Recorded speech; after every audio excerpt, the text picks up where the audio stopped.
Coffee is for leaders.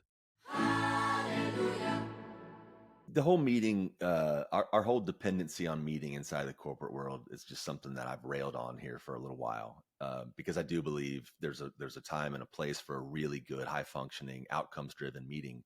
But more often than not, people just show up because it's on the calendar, and we might get to something, we might not, or some scope creep is bound to happen. So we might bring up another topic, and what should we do about that? I got an idea. Let's schedule another meeting.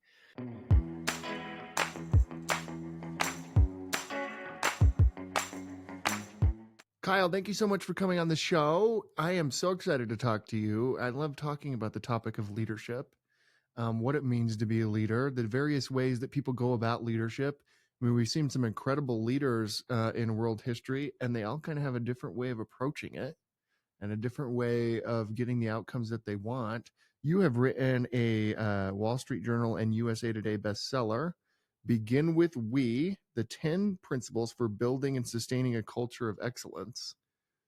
Tell us about it and let's just dive right in. What are your thoughts on leadership? Well, Clint, first of all, thank you for having me. I really do appreciate the platform, and I'm really grateful to be here. So I'm a guy, I spent nearly 30 years in big corporate America. I worked inside of 3 Fortune 10 firms. I led tens of thousands of employees. As a matter of fact, in my last 2 roles collectively, I led just over 30,000 employees. And I have to say, man, and I'm not, I would say I'm a bit embarrassed to admit this, but the first 20-ish years of those 30 years were one leader. And I think it's safe to say the last decade, I was a completely different leader. And the paradigm shift that I underwent is what compelled me to write the book, and it's what fuels me today to spread this same message. And it's essentially founded in principle-based leadership, but not just principles, establishing principles that are they connect us as a team. And the night before, I was to meet with the top 40 or 50 leaders of a newly inherited organization. Gosh, this was almost 10 years ago now. I knew I needed to lead in a different way. And I only knew that because the level of apathy that I started to feel with each passing year for probably the previous 10 years had reached a point where I just felt so disconnected from the whole machine, the whole machine that is corporate America, which is a real twist, man, because I was responsible for creating many of the environments that I ultimately began to loathe, which is really a hard thing to process. But anyway, the night before, I was going to meet with the top 40 or 50 leaders of the $7 billion program that I had inherited. I started to just kind of run through a variety of scenarios over the previous 20 years that left me feeling less than connected, left me less than fulfilled, and kind of squashed who I felt like I was individually. And I ended up with these 10 sentences. And without any pre-planning, and there was no muse on my shoulder, these sentences did and still do begin with the word we. So behold the 10 we's. And suffice to say, the transformation that I was a part of after introducing those principles to my team and subsequently thousands of others, the only thing that sticks in my mind that is more palpable than the results that we drove. The transformation was, our results were exponentially better by nearly every single measurable. But what trumps that is watching bosses transform into leaders, people that actually give a shit about those around them, investing their time and energy into those around them instead of worried about their own individual success. And when I left that organization, a couple of coworkers, or actually folks from my team, called to say, it's time to put this out. You've got a bigger calling, and you have a book in you. So I put the book together in about 18 months, and it has exceeded my wildest expectations. The reception that it's getting, the number of keynotes I'm doing now has never been greater. And I just think it's a proof point, one of many, that leadership has changed. And to be an impactful leader, it takes a hell of a lot more effort than it did years ago. And it takes a commitment to doing that every single day, every interaction, actually. What do you make of that? Like, I think that's entirely right. I think it's completely accurate, particularly when you said leadership is so much harder and so much more complicated than it was, 20 years ago. As I mean, we talked to a lot of CEOs and leaders on this show, and my sense is you can no longer just be the CEO of your company. You have a role outside of your company now. And a lot of CEOs are kind of grappling with what that is and do they have a role and deciding if they want to do that. But regardless, society has said, hey, we're looking to CEOs and business people for leadership outside of what they do in their company, which is really interesting. And then obviously you got the whole aspect of inside of your company. So how do you see it? Like, what do you see as the difference from being a leader now to being a leader even just like 20 years ago? Yeah, well, so two things. First is a CEO that is struggling with an obligation to play a role in their community, in terms of something greater than what they do with their business card is, I do believe that is an obligation. And I think the struggle comes from the corporate world telling us we have to be one person inside of our quote unquote professional life and a different person in our personal life. Mm-hmm. And I struggled with that for many, many years, 24 years, actually. When you realize if the person you're being outside of the office is different than the person in the office, when there's a bit of hypocrisy there. And if you want folks to trust you and follow you and believe in you and respect you, they have to see that you are authentically you inside and outside the workplace. So I'm compelled to reply to that part of your question first, because we've got to stop expecting people to be something they're not just because they're on the clock. We need people to be who they are. That's where the best ideas and innovation is birthed. To me, there's a couple of threads that are driving why leadership is so wildly different than it was, probably even 5 years ago, let alone 20. Well, for decades, if not centuries, organizations, companies were able to set an expectation of how the team, how individuals, how employees on the teams inside the organization, how they would think, how would they behave. They essentially set the rules. Organizations set the rules. And if you want to work here, you have to subscribe to these rules. Well, with the proliferation of work at home, the internet expansion, allowing people to work broad distances, zip codes away, states away, countries, hemispheres away, the workforce more broadly has more options than ever. No longer are they confined to a single zip code. No longer are they confined to a single industry, with the gig economy and other things that have driven just wild disruption in the workplace in general. So we can't expect those wild shifts not to result in what is needed in a shift in leadership. Essentially the old playbook is dead.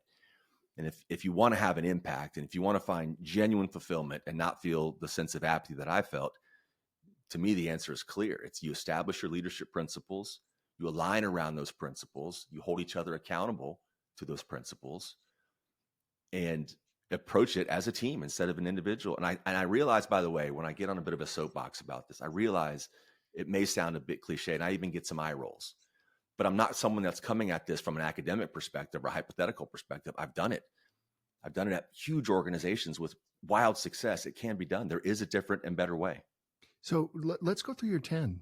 I would love to do that. However, it makes sense on your end to go deep on those. But I think that's super worthwhile to get your sense of each of those.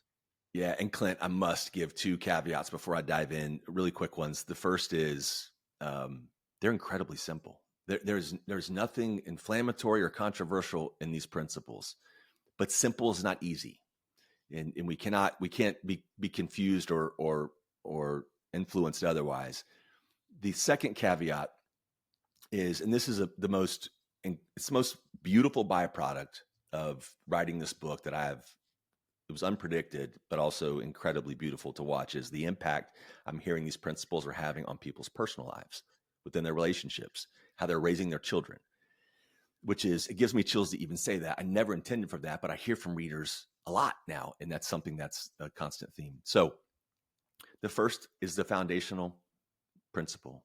We do the right thing always. And I always include that one word sentence, always, because the right thing it can be slippery. We can disagree on what the right thing is. And I walk the reader through some decision paths to kind of hopefully land on what is ultimately the right thing. But that is the foundation of who we are, and we will never waver against that. And as a matter of fact, if anyone disagrees with it, you don't want them on your team anyway. We're going to aspire to do the right thing always. Not perfect, but we're going to aspire to do so. Now, as a leader inside of an organization, whether I have people that report to me or not, I think the number one way to exhibit every single day that you are committed to doing the right thing is to just lead by example. And I recognize that sounds a little cliche, but the question is not, should I lead by example? You already are. You are leading by example. The question is, am I leading with an example that I would be proud to see replicated? I want to see this played out. Would my mother watch this behavior and be proud of the person I am and how I'm behaving? But to lead by example, the number one aspect or trait of someone that leads by example in my mind is someone that makes good on their commitments. So number 3 is we say what we're going to do, and then we do it. Anyone who spent any significant amount of time, as a matter of fact, probably very little time inside of the corporate world, has been disappointed by someone else in a different functional area or someone else in general who committed to do something that you needed. Maybe it was to take it for further dissemination to your boss, whatever the case is. We've all been disappointed by that. So I believe before we start making commitments to those we serve externally, we got to make those commitments and honor those commitments behind the curtain.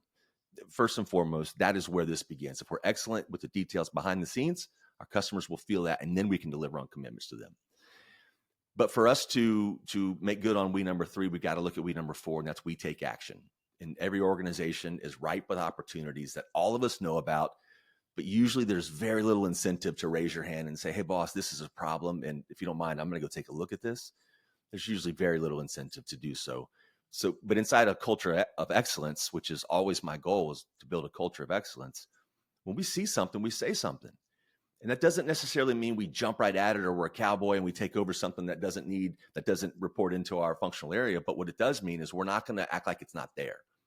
We will get it added to some list of things to do, but we're not going to turn a cheek to it. But if you want your teams to take action, everyone has to be comfortable that we're not going to be perfect at it, right? So we number 5 addresses that. We own our mistakes. When we shift from an I and me and my focused paradigm to a we first paradigm, we start to realize that mistakes truly are opportunities for learning. They are a black and white example of what not to do. So I like to be tough on the problems, tough on the mistakes, but not tough on the person that discovered the mistake. Now, I'm not naive. There are mistakes from malice and carelessness that we're not going to deal with. But by and large, if we want people to take action, we've got to be comfortable with the mistakes they're going to make. So we're all going to own those mistakes and get better from them. When someone makes a mistake, though, that they're only going to raise that hand and say, I've made a mistake if we know that we number 6 is front of mind, and that's we pick each other up. We all bring baggage to work. We've all got drama going on in our lives. I think it's a human obligation, first of all, to pick someone up who's down. If they're struggling, maybe they got a sick kid or an aging parent, whatever the scenario is in their life, we've got to pick them up. A leader has a different and further obligation, and that is to propel those around them to new heights. Any boss can check a box. Any manager can kind of manage a process or a group of people. But it takes a leader to say, listen, man, I care about what's next for you. You want my job? No, you don't want my job? Okay, do you want to go? What do you want to do? Including starting a side hustle. The more we can connect on a human level on what it is that you're trying to do in this existence, and the more I tell you straight up and demonstrate that I'm here to help you on that journey, they're not going to work less hard. They're not going to be less invested. They're actually going to be a little more committed to the effort. You're only going to have them for a finite period of time regardless. So why not make the most of that time? When we turn the corner from 6 to 7, it gets a little tougher for some people to kind of embrace. And the first is we measure, number 7, we measure ourselves by outcomes, not activity. There is this fascination inside of the corporate world now with busyness. And many folks wear it like a badge of honor. I was triple booked 4 times yesterday. I had 11 meetings yesterday. I don't have any time to do anything because that doesn't impress me. Show me the handful of outcomes that you've been assigned or that you've assigned to yourself, depending on at what level you sit in the organization. And let's connect all that activity to every one of those outcomes. The odds are you're engaged in a lot of activity that is not directly related to outcomes that you've been assigned or that you own, however you were given them. I like to say I'm really grateful my Uber driver gets gas before they pick me up, but I'm not paying for that. That's a very important activity, but we pay for the outcomes, and that's the transportation from A to B. That's how the real world operates, and we should lead that way. So when we put an emphasis on outcomes over activity, that requires all of us to do the same thing. We got to lock arms in it, and that's where we number 8 comes in, and we challenge each other. It's my favorite of all the principles. We challenge each other because you know what, Clint, historically or typically even the challenges come from someone in a position of authority. They flow one direction. Mm-hmm. But the math says that's not going to work. It's one person and many team members. And the bigger the organization or the bigger the group I lead, it's even less likely that I can really be effective at leading and managing this group of people. So that's where it's important for peers to challenge peers. It's important for those on the team to challenge the manager, challenge the boss.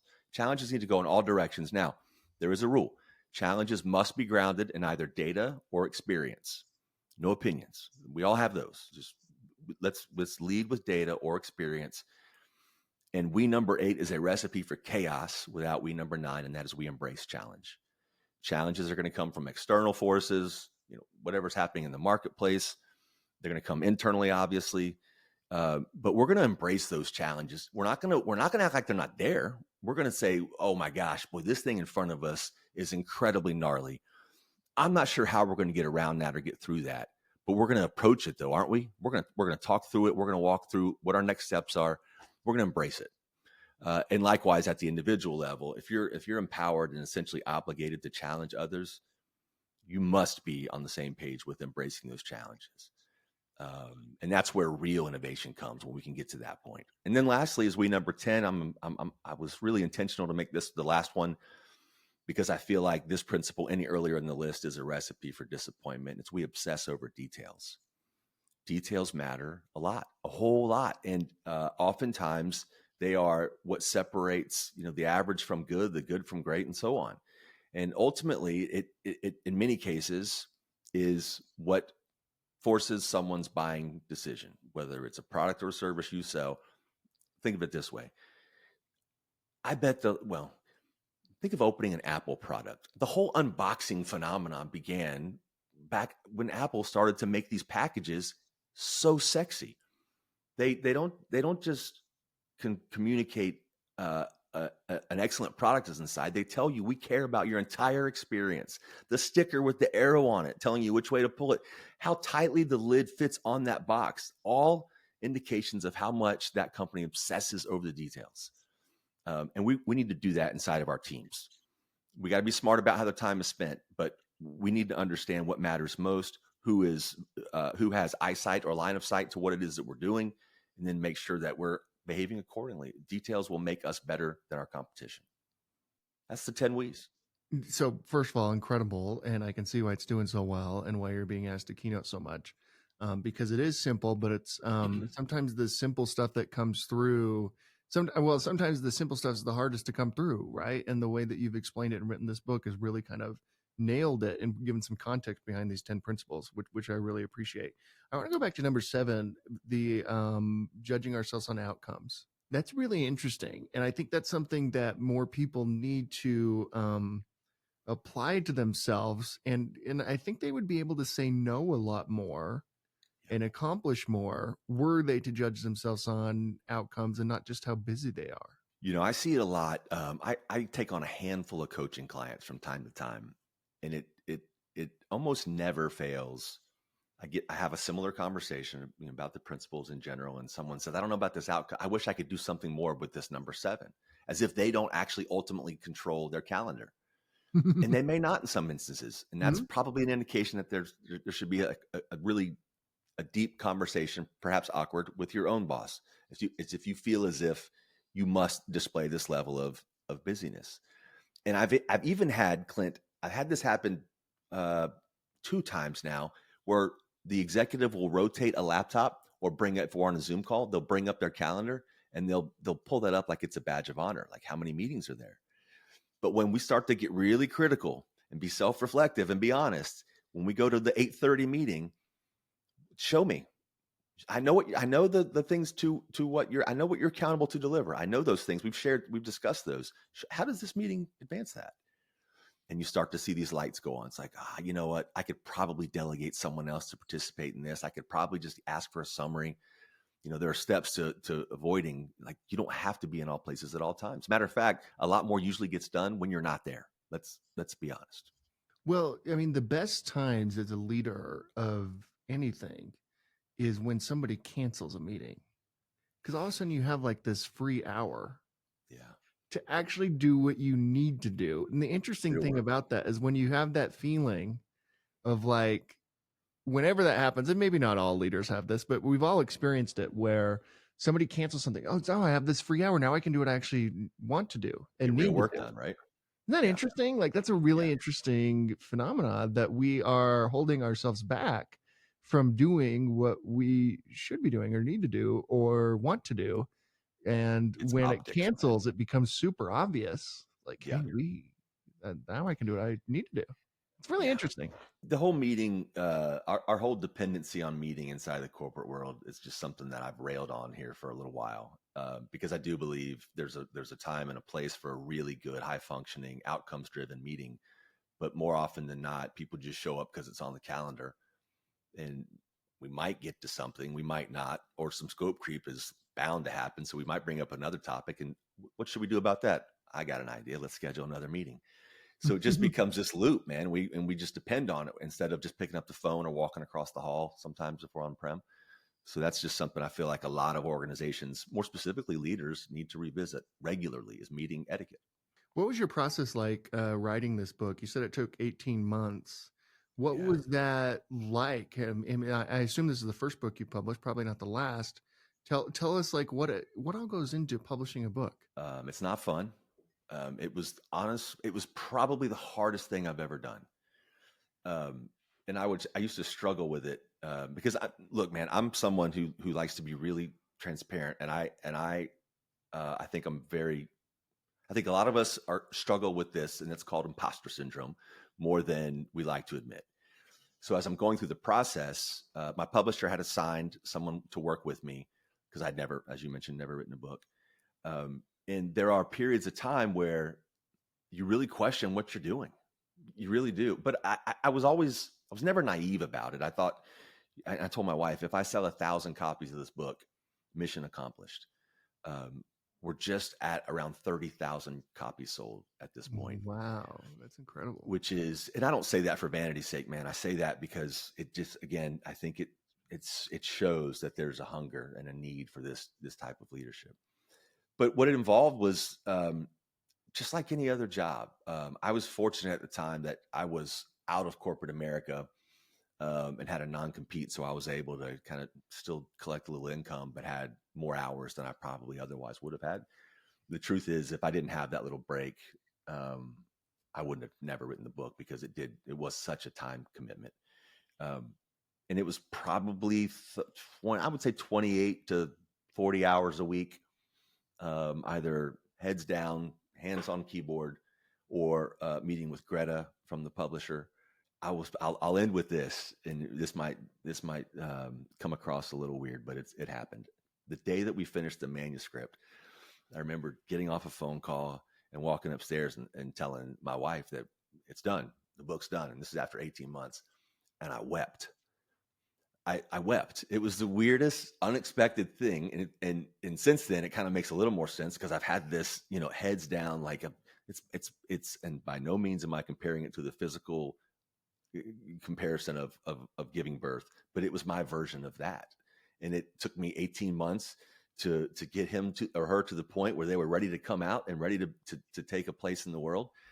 So I was overwhelmed with emotion at that time, but it was a really cool experience, and one that I was embarrassed about for a while, but now I just kind of tell it with pride. What do you read outside of your own stuff?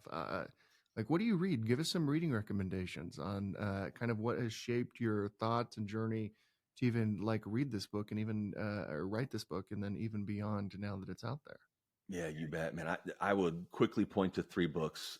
One is by a fellow named Harry Kramer, who is, I would consider him a mentor as much as a friend, former CEO at Baxter International. He led a multi-billion-dollar firm and became ultimately is now a professor. And the probably most obvious and shining example of someone who walks the walk, not just talks it. I mean, a great human being and a great leader, someone that I think we could all learn from Values to Action by Harry Kramer. My easily second book would be Eckhart Tolle, The Power of Now. I'm not sure. Are you familiar with that one? No, I don't know that I've read that one. It changed my life. Seriously changed my life. It is mostly about the self and ego and the role ego plays as the role the ego plays in limiting our true potential. And it's connected to leadership without intentionally being connected to leadership. And when I read the book is when it hit me that it was my ego that needed to be in control inside of the workplace. It was my ego that needed to be right. I had to have the funniest jokes. I had to be the guy that had all the right ideas. And it worked. I had a pretty good run, but then I realized I wasn't having an impact. And the people that I thought respected me actually feared me. So I knew something had to change. Eckhart Tolle, The Power of Now. Meditations by Marcus Aurelius. Yes, there you go. It's an easy one, right? It's an easy one to go to. One. Maybe the greatest book ever written, honestly. That'd be hard to argue against that. And isn't it ironic? It was never intended to be public. Yeah. So those three. Oh, and by the way, I'm on a new one now. Rick Rubin, The Creative Act, The Art of Being. I think it's called. Yeah. I have that book. I haven't started it yet. Likewise. So I had the book for several months. I was at an event recently and met someone, and she was saying, "Hey, have you read Rick Rubin's book?" And I said, "I've had it for months." She goes, "Please start it. It's epic." So I started it. I'm about halfway through it now. It's a good one. I'm enjoying it. I definitely, I need to read that. That's a great wake up call for me. What does a typical day look like for you? Oh man, I'm very, very pattern and kind of routine driven. As a matter of fact, it's something I struggle with because I'm so OCD on certain things, and my calendar is one of them. So I'm usually up about 6. Sometimes I'll sleep in, air quotes, to 6:30 or so. It's all about fitness and self, like the first 2 hours. And when I say that, people go, "Oh, he spends 2 hours in the gym or 2 hours doing things other than work." Well, yeah, because I got up at 6, sometimes 5:30. And if you were to do the same, you probably could squeeze in a few more things. I get it. Everybody has their own, but it's fitness. And that fitness is followed by what I call like a reflection period. So sometimes I'll meditate, sometimes I'll journal, sometimes I just sit with my eyes closed, and oftentimes I just read. And the genesis of that was I feel as if you're going to be great at anything or be excellent or have an impact on the world, any one of those 3 things, you got to immerse yourself in areas that kind of help your cause or help your effort to do just that. So I figured if I can't find 10 minutes a day to read a book, then it's not a priority. So you're not really about spreading this message. You're not really about having an impact or having a significant place in this space. And then I'm at my desk usually by 9:30 at the latest, and I work until the work's done. I try not to be too disciplined. I do travel. I try not to be too disciplined about the end time, because there are times where I'll, say enough's enough at 4, and then other times it's a late into the evening thing, just depending on what's going on. But I do struggle with being as disciplined as I could be with following that, candidly. And you coach, right? You coach CEOs. Tell us about that and kind of what that process is like, and maybe explain why some CEOs, if not all leaders, should have a coach. Yeah. So I never intended on taking on coaching clients, but what happened is when the book came out and my speaking started to increase, nearly every speech will end with an outreach. Either that, even as soon as that same day, "Hey, saw what you did today. I want to buy some books for my team," or "I want to talk to you about maybe working with someone on my team." And then, of course, occasionally there's "I need help myself," and your message is something that I think I can run with. And I think it's important, and I don't do it a lot, honestly, man, because it's just for me to give the needed amount of time and invest the real energy and hours into helping somebody um, is going to take me away from spreading the message more broadly. So I usually don't take more than 4 or 5 at a time. Hmm. Um, and it's important for me to be an ear and a sounding board. And again, I'm, you can read all the leadership books you want. You can listen to any or watch any podcasts that you want, but it all starts with making a commitment. And I'm really upfront about that when I take on a new client, is to say, listen, man, if you are you here because someone has asked you to be here, or are you here because you truly want to have an impact? You're concerned about your leadership legacy. You want to be remembered for the work and the effort that you put in and those you impacted. And that's not a yes or no decision now. That's a yes or no decision every day, almost every interaction. So if we're here to check a box, it's probably not going to go as well as either of us would like, and we should probably not even do it. But if you're here because you are genuinely interested in transforming not just the organization, but people, and helping people in ways that maybe you wish you had been helped earlier in your career, I think that's a fast path to fulfillment, and that door is often unlocked with help, like anything else in life. With help. And if you want to lose a bunch of weight or put on a bunch of muscle, probably should look into a personal trainer. So Mhm. I think any area that you're trying to find some growth and development within, it makes a lot of sense to find someone that's been there and done it, not just an academic or read a book or watch a podcast. Like, talk to someone that's actually done the work. Yeah, there's kind of no replacement for that, which is really interesting. Yeah.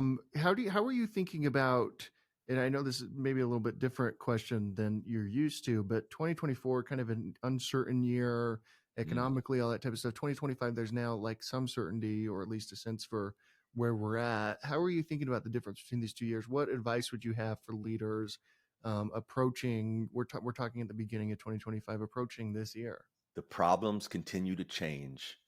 The solutions don't. It's the people. It's the people. So, whether we're struggling with any number of issues that are obsolete today, or we're worried about the impact of AI, you pick it. You're right. The solution is almost always found in the people in the room. And if not, question if it's the right people.